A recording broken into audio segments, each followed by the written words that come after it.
Hay una frase de George Orwell que dice: en tiempos de engaño universal, decir la verdad es algo revolucionario. Es muy interesante pensar en esa frase y en el contexto en que estamos, porque sí, hermanos, nosotros estamos en una guerra cultural.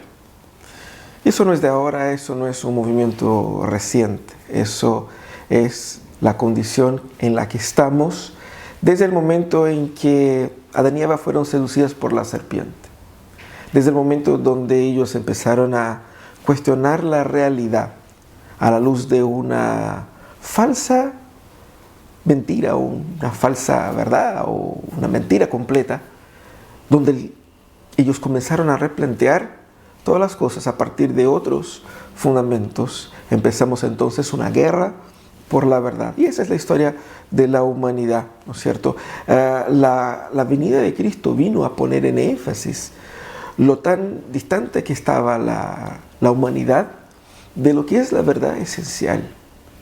Y tanto que el evangelista Juan dice claramente, Él es la luz, luz haciendo referencia a esa iluminación que trae la verdad, luz en medio de las tinieblas. Con la venida de Cristo, la manifestación más visible de la verdad divina, esa discrepancia entre verdad y mentira quedó bastante expuesta. Y fíjense que la venida de Cristo fue profetizada históricamente, y una de las profecías indicaba que antes de la venida de Cristo iba a venir un precursor. Y ese precursor era Juan el Bautista, el que vino delante, y él mismo habla ahí en los primeros capítulos de Marcos, dando fe de que él era aquel que había de venir antes del verdadero Mesías. Y él dice, ¿no es cierto? Yo no soy el Mesías, sino que Él vendrá después de mí. Aquel que vendrá después de mí es tan superior a mí que yo no soy digno de desatar sus sandalias. ¿Sí? La venida de Cristo finalmente puso en evidencia todo lo que estaba malo en el mundo. Puso en evidencia todas las contradicciones que las mentiras culturales habían establecido en la humanidad, tanto dentro del judaísmo como en el mundo como un todo. Y es interesante porque el mensaje de Jesús era ¿cuál? Era un mensaje de arrepentimiento, así como el mensaje de Juan. Es decir, era un mensaje altamente contracultural. Arrepentimiento, ¿por qué? Porque estábamos todos engañados. Habíamos todos comprado la pomada de que el mundo era de una manera cuando en realidad no era así. Y es así donde Cristo viene implantando la verdad, siendo Él mismo la misma verdad encarnada entre nosotros. Y fíjense que es muy difícil predicar sobre la verdad en un mundo tan convencido de la mentira. Y es por eso que Jesucristo fue rechazado, y es por eso que Juan también a su momento fue rechazado. Ese texto, el texto que vamos a meditar en esa mañana, está ahí en ese contexto en el cual Cristo envía a los discípulos a predicar, y esa predicación empieza a hacer un ruido y empieza a generar un impacto. La palabra de Jesús empieza a llegar a distintos lugares y llega también al palacio de Herodes, que era el tetrarca, una especie de gobernador de 4 regiones, que la gente le llamaba de una forma simbólica como rey. Y él escucha sobre Jesús y piensa que era Juan, el Juan Bautista, el Juan que él había mandado matar. Y ese texto trae toda esa historia de cómo muere Juan Bautista a manos de Herodes, y de cuán cruel fue su muerte, y cómo Juan entregó su vida en la proclamación de la verdad y fue muerto por esa misma proclamación. Ese es el contexto del texto que vamos a analizar. Acompáñenme conmigo en esa lectura. Así dice la palabra de Dios.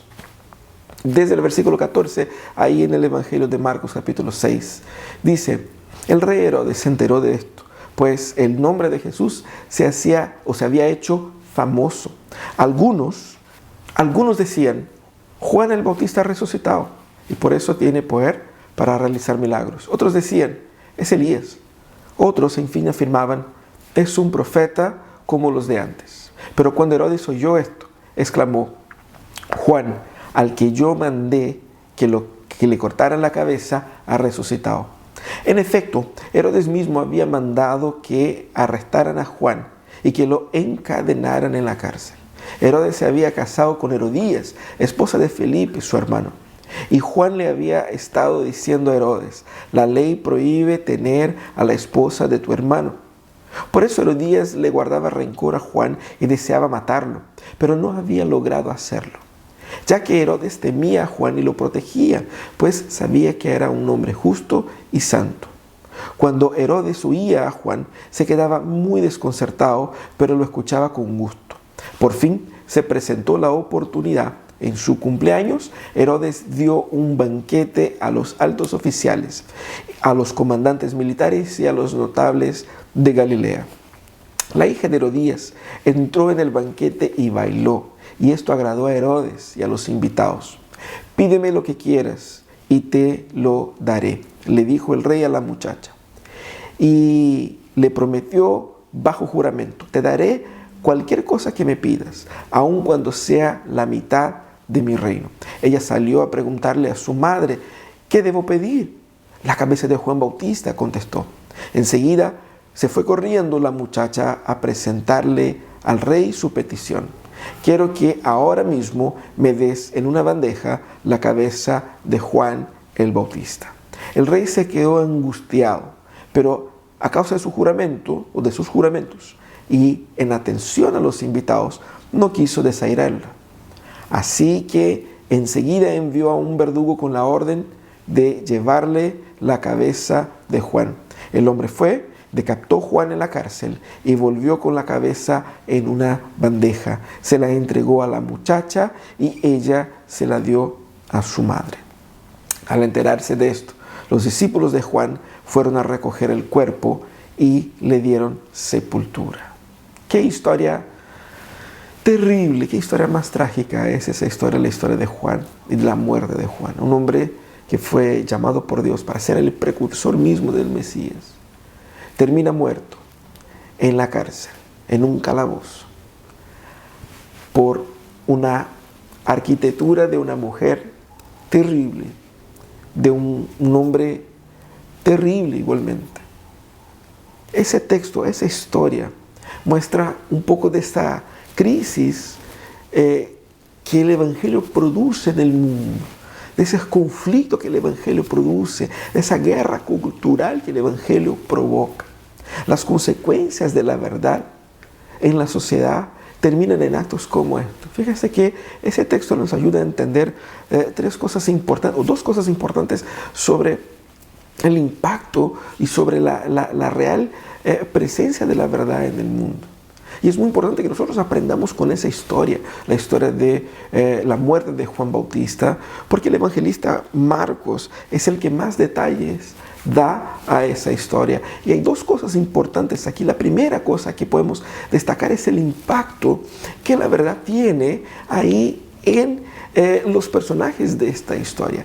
Fíjense que Cristo, al proclamar la verdad y al hacer milagros, Él daba muestras de que su ministerio era un ministerio excepcional, algo único, algo especial, y eso llama la atención de mucha gente, obviamente, pero también de gente importante.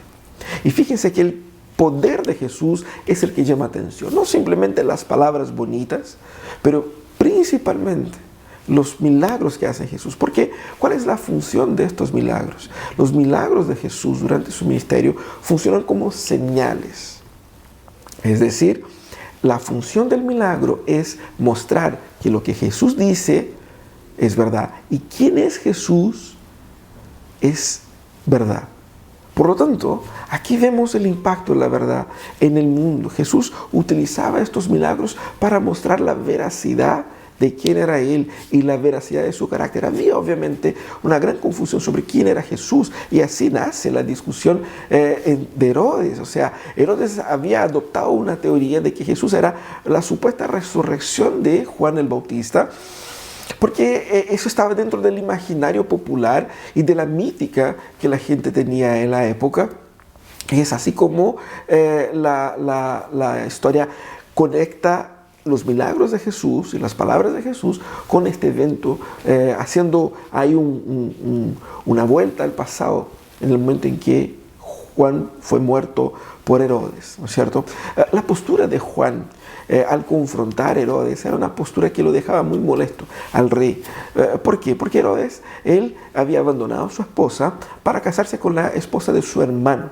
Ellos abandonaron a sus respectivos esposos y se casaron y estaban viviendo en esa condición adúltera, ahí según las propias palabras de Juan, inspirado obviamente en el texto ahí del Antiguo Testamento.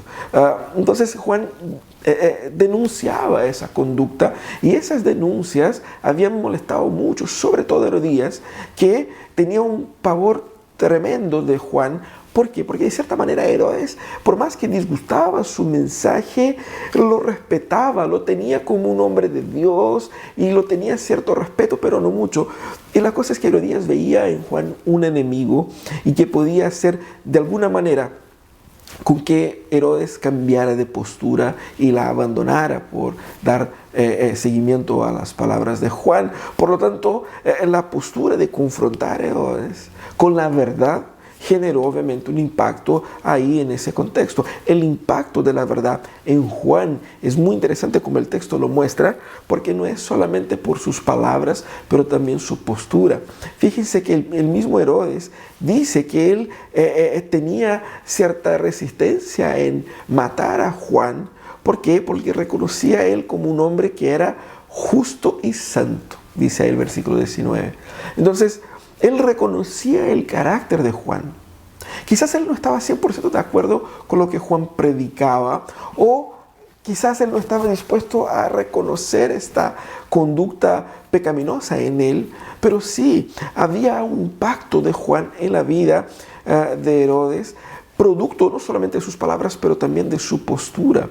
Es por eso que Herodes no podía simplemente ignorarlo.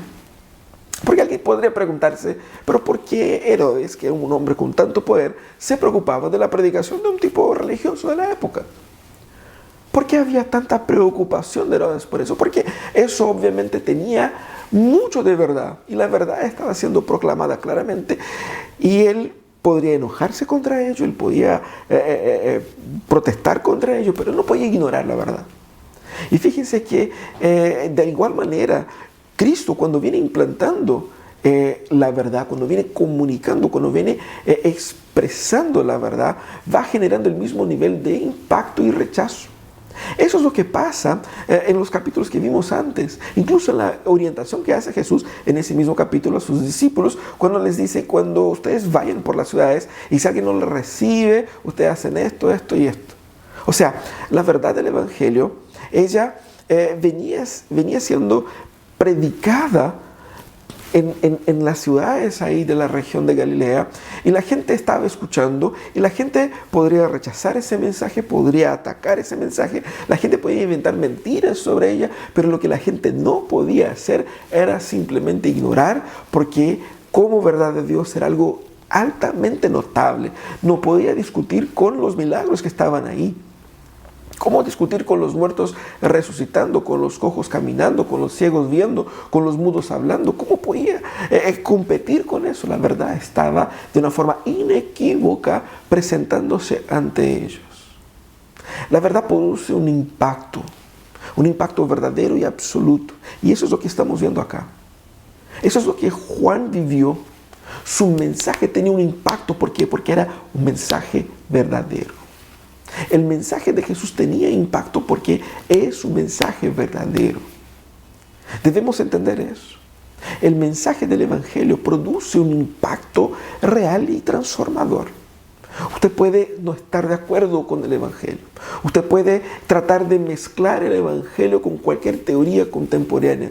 Usted puede tratar de bajarle perfil, pero usted no lo puede ignorar. Porque el Evangelio permanece. Fíjese qué maravilloso es eso.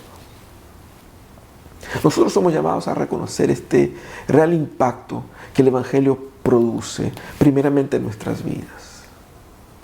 Si al conocer la verdad eso no generó impacto, a lo mejor no la conociste verdaderamente. Y somos llamados a reconocer esto como cuando escuchamos el mensaje de salvación, eso produce cambio en nosotros y nosotros somos llamados a una postura, a vivir una postura diferente, a asumir una postura diferente. ¿Por qué? Porque el llamado en Juan, la predicación de Juan era eficaz porque era acompañada de un carácter que era coherente con ese mensaje. De eso estamos hablando. El impacto que Jesús produce, primero en mí, hace con que el mensaje predicado por mí produzca impacto. No por mí, no por mi predicación, sino que porque es verdadero en mí y es verdadero en el mundo. Así que cuando nosotros vivimos el Evangelio, realmente el Evangelio produce ese tipo de impacto. Y eso es interesante porque ese texto habla de eso. ¿Cómo un hombre tan importante se sintió tan molesto y tan incómodo al punto de mandar matar a este predicador? Porque la verdad produce un impacto profundo, llevando a las personas o al arrepentimiento o a la condenación. Pero seguramente nadie lo puede ignorar. La segunda cosa que ese texto nos llama la atención es que el mensaje de la verdad tiene un costo, tiene un precio. El precio de la verdad es lo que Juan pagó aquí en esa historia. Por predicar la ley de Dios, la verdad de Dios, él fue odiado por esas personas importantes, por esos dos personajes. Él fue odiado por Herodías. Él era rechazado y era obviamente odiado también por Herodes, pero Herodes tenía esa relación de amor y odio con él, ¿no es cierto? Pero Juan definitivamente llevó su vida hasta las últimas consecuencias. Él podía haber bajado perfil y haber dicho, bueno, ustedes no creen en Dios de todas formas, ustedes son paganos, así que da lo mismo. Así que vivan sus vidas. ¿Para qué me voy a meter en confusión? ¿Cierto? Porque yo sirvo mejor vivo que muerto, así que mejor no me meto con ustedes y ya hagan lo que quieran. Y al final, ¿no es cierto? Sigue la vida y la cosa no es tan grave. Pero Juan se comprometió con la verdad y siguió con ese compromiso con la verdad hasta el final. La gente va a decir, wow, Juan fue un extremista, un fundamentalista. Y hay muchas formas como la gente hoy día trata de bajar perfil, trata de bajar la importancia a la verdad. Y eso es lo que muestra el texto. La verdad tiene un costo, tiene un precio. Y la verdad, por ser verdad, demanda que se pague todo el precio hasta el final. Eso fue lo que Juan vivió. La trama de Herodías, descrita aquí en ese texto, muestra lo grave que se producen las condiciones contra Juan. La trama que ella elabora, aprovechándose de una fiesta de Herodes, utilizando de su hija, haciéndola como un instrumento sexual para seducir a los corazones de hombres que estaban ebrios, llevando al rey Herodes a una postura de fragilidad, de estupidez, donde él promete lo que no puede entregar, porque cuando dijo hasta la mitad de mi reino, él no tiene poder para hacerlo, él es un siervo de Roma, y a él se le fue confiado esos territorios, o sea, él no es rey propiamente, pero estaba ebrio y ve a una niña, a una hijastra suya, bailando sensualmente, y por lo tanto le hace promesas que no podía cumplir. Y una de las cosas la cosa que ella pide, haciendo parte del pacto con su madre, es la cabeza del profeta. Aquí vemos que Juan estuvo firme en la verdad hasta el final, al punto de entregar su vida en ese sentido. ¿Por qué Herodías hizo todo eso? ¿Y por qué Marcos describe todo eso? Para mostrar el temor que Herodías tenía de la verdad que Juan predicaba. Juan era un peligro para ella, para sus planes maquiavélicos, para su proyecto de vida pecaminoso. Y todos estos detalles apuntan a eso, que para frenar la verdad, para luchar contra la verdad, no puedo simplemente ignorarla, yo tengo que destruirla. Por eso Cristo es rechazado, por eso que el Evangelio es perseguido, por eso que aquí Juan Bautista fue muerto.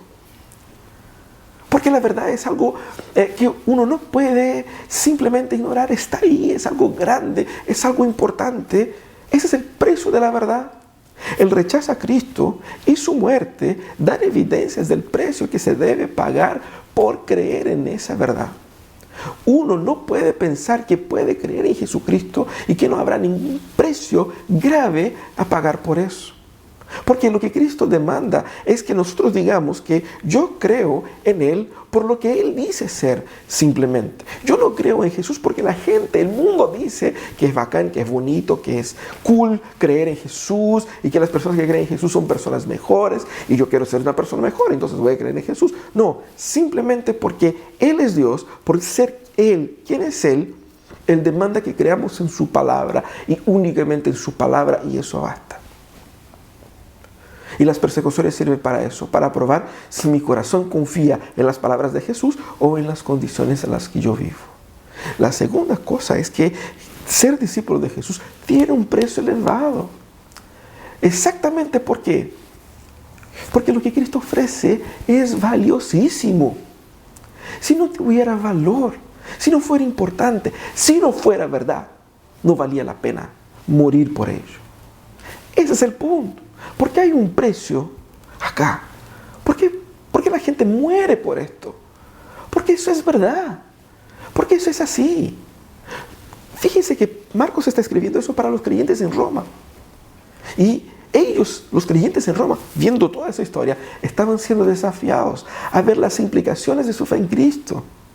Ellos veían a un emperador pagano, maligno, persiguiéndolos, y veía ese texto mostrando que esa persecución no es nueva y esa persecución es parte del proceso de seguir a Jesús, pero que Cristo va adelante.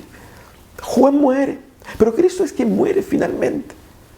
Pero Cristo muere para derrotar la muerte, para mostrar que todo lo que Él dijo era verdad, porque después de su muerte Él resucita, venciendo la muerte, venciendo a los poderes que ningún imperio puede vencer y que ninguna estructura filosófica puede desconstruir, que es la verdad absoluta de la resurrección y la vida en Cristo. Hay un precio a ser pago por creer en esta verdad. El precio es elevado. Lo que Jesús demanda de nosotros con esa historia es que nuestros corazones estén sumisos totalmente a esa verdad, totalmente a lo que Él es, totalmente a la identidad de Jesús y sus propósitos en el mundo, para que su gloria se manifieste a través de nosotros. La muerte de Juan, por trágica que fue, sirvió como un testimonio de una vida que vale la pena ser vivida. Y esa es la pregunta que podemos hacer a nosotros. ¿Vale la pena vivir la vida que vivimos? Con un evangelismo, con un evangelicalismo flojo, débil, pobre. Que los primeros síntomas de pandemia nos desesperamos. Ese texto apunta hacia la importancia y la seriedad de la verdad en nuestras vidas. No importa cuáles sean las nuevas mentiras que Satanás invente para seducir a las masas, a las multitudes, a las naciones. La verdad es la misma y ella sigue imponiéndose. A lo largo de los siglos. Antiguamente se adoraban a los emperadores. Luego se adoraban a ídolos A, B o C. Hoy día se adoran al mercado, al Estado, a uno mismo, a su imagen, a los likes. Satanás va utilizando un montón de mentiras para seducir los corazones. Pero fíjense que la verdad de Cristo sigue ahí. Sigue transformando. El Evangelio sigue salvando gente de todo tipo, de todas las religiones, de todas las naciones, de todos los colores, de todas las ideologías. El Evangelio sigue redimiendo a esas personas.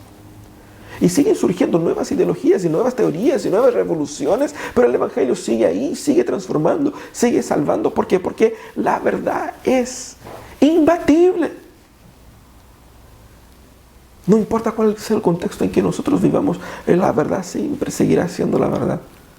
Porque la verdad por sí misma, ella produce un impacto que nada ni nadie puede negar. ¿Cuál es entonces el impacto que el Evangelio ha producido en mí, en ti, en tu vida? ¿Cuál es el real impacto que el Evangelio ha generado en tu familia? ¿Cuál es la verdad de Dios, la verdad sobre Dios, que al descubrirla te ha hecho replantear totalmente su existencia? ¿Cuál es la verdad que descubriste en la palabra sobre ti, que te hiciste replantear totalmente su ecosistema lógico? ¿Cuál es la verdad sobre el mundo que te hiciste replantear todas sus posturas sociales y políticas? Tenemos que entender eso, hermanos. Muchos de nosotros quizás siguen luchando contra la verdad. Quieren abrazar una parte de este mensaje. Le gustan algo, pero disgustan de otro. Como que yo quiero adaptar, es que no es bien así, yo quiero ajustar. Muchos quizás siguen como Herodías, luchando frontalmente contra el Evangelio, porque el Evangelio es una amenaza. Así como lo han declarado muchos países, muchas ideologías y religiones, de forma verbal, que el Evangelio es una amenaza para ellos. Y vaya que sí es una amenaza, porque la verdad se implantará en todo el mundo. Y Jesucristo vendrá a mostrar futuramente su total poder y su total dominio. Y nada puede impedir eso. Podemos luchar contra la verdad. Podemos rechazarla, podemos odiarla, pero no podemos ignorarla. Ella está ahí. Ríndase hoy día. Hoy es el momento de que nos rindamos a la verdad bíblica del Evangelio, a Jesús como Salvador de nuestras vidas, a abandonar todas las medias ideologías que vamos adaptando por el camino, y que abandonemos también toda la flojera, toda la pobreza espiritual de un semi-evangelio que muchas veces vivimos, para un evangelio que vale la pena ser vivido como el evangelio que Juan Bautista vivió, para el Mesías. Él vivió para dar testimonio de Cristo antes de Cristo. Nosotros tenemos más que Juan, tenemos a Cristo mismo. Vivamos para dar testimonio de Cristo con todo lo que ya sabemos de Él. ¿Cuán valioso es el Evangelio para ti? ¿Vale la pena todo eso? Fíjense lo que Jesús dijo allá en Mateo. Porque el que quiera salvar su vida, la perderá. Pero el que pierde su vida, por mi causa la encontrará. Estamos nosotros realmente en una guerra cultural. Más bien, en una guerra espiritual. Pero no hay duda sobre quién vence esa batalla. No hay duda sobre quién vence la guerra. La victoria ya está. Y eso es hermoso. Porque nosotros sí o sí podemos entregar nuestra vida entera a una causa que ya venció. No es una causa que quizás estamos viendo para ver a qué lado apunta. No, eso ya está. La verdad se ha revelado en Cristo Jesús. Y la verdad es que hay un Dios redimiendo el mundo. Y un Dios que vence, un Dios que reina, un Dios que va a instaurar su verdad plena en toda la humanidad. Y nosotros somos llamados entonces a entregar nuestras vidas en sumisión a este Dios. En la lucha contra la mentira, la verdad ya venció. Y si bien, como dijo George Orwell, en tiempos de engaño universal, decir la verdad es un acto revolucionario, la verdad se está haciendo dicha. La revolución ya fue concluida en Cristo Jesús. Hermanos, abracemos este Evangelio con la disposición de, si necesario, llegar a las últimas consecuencias como Juan. Porque eso es lo que demanda creer en ese Evangelio de Jesús. Vamos a orar, pedir que el Señor nos bendiga. Señor, te pedimos que tu gracia nos dé de esta fe que dio a Juan. Danos, Señor, de ese mismo nivel de entrega, de compromiso, de sacrificio, de vida, Señor. Habla a nuestros corazones con poder. Llénanos, Señor, de tu pasión. Eso es lo que te pedimos en el nombre santo de Jesús. Si hay algún amigo, algún hermano, alguna persona que está viendo hoy, en ese momento, participando con nosotros en ese culto, que tu Señor puedas tocar su corazón con una vida de lo alto, trayendo, Señor, salvación, restauración, trayendo, Señor, esperanza. Te alabamos, Señor, y ponemos nuestras vidas en tus manos. En el nombre de Jesús es que oramos agradecidos. Amén y amén. Amén. Buenísimo. Muchas gracias, hermanos, por acompañarnos en ese tiempo de reflexión. Sigamos adorando al Señor ahora con esa nueva alabanza. Y mientras nosotros alabamos al Señor, seamos también generosos y fieles con nuestros diezmos y ofrendas. Los datos van a aparecer en el WhatsApp y usted puede, durante ese momento de alabanza, también hacer la entrega de sus ofrendas y de sus diezmos de forma digital. Que Dios nos siga bendiciendo.